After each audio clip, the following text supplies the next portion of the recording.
Hello বন্ধুরা, সবাই কেমন আছো? চলে এলাম আজকে আরও একটি ভিডিও। আজকে একটু অন্যরকম, আজকে ছিল জন্মাষ্টমী, তাই ভাবলাম যে মেয়েকে একটু কৃষ্ণই সাজাই। তাই ছোটো মেয়েকে চটপট নিয়ে বসে পড়লাম রেডি হতে, কৃষ্ণ সাজাতে। মেয়েও আমার খুব শান্ত, কী সুন্দর চুপচাপ সাজছে দেখো। একটু ভাবুনে বটে, একটু সাজতে বুঝতে বেশি ভালোই বাসে। দেখো বসে বসে সব বাচ্চারা আলতা পড়লে একটু নড়াচড়া করে, কিন্তু এর কোনো হেলদোলই নেই। কী সুন্দর বসে বসে আলতা পড়ছে দেখো। ওকে সাজাতে কোনো কষ্টই হয়নি। আবার বলছে লিপস্টিক লাগিয়ে দাও, এই লাগিয়ে দাও, ওই করে দাও, মানে সব রকম। এই যে ওর রেডি হয়ে গেছে আমার লিটিল কৃষ্ণা।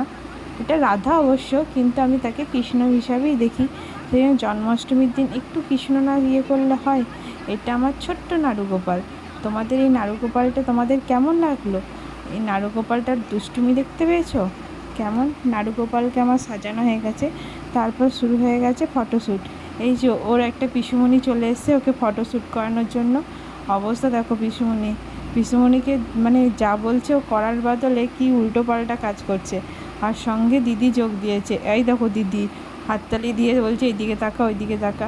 কৃষ্ণ আমার পুরোপুরি রেডি, কিন্তু কি করবে আর খুঁজে পাচ্ছে না, কি দুষ্টুমিগিরি করবে মানে বুঝতে পারছে না। দেখো নাচতে লাগিয়ে দিয়েছে আবার। বাবারে হাসি দেখতে পেয়েছো আমার কৃষ্ণ ঠাকুরে? তোমাদের এই ছোট্ট কৃষ্ণটাকে কেমন লাগলো? যদি ভালো লাগে একটা লাইক, একটা কমেন্ট, একটা শেয়ার করো। ধন্যবাদ সবাইকে। খুব খুব ভালো থেকো সবাই। আর শুভ জন্মাষ্টমী। অনেক অনেক ভালোবাসা রইল। জয় শ্রীকৃষ্ণ।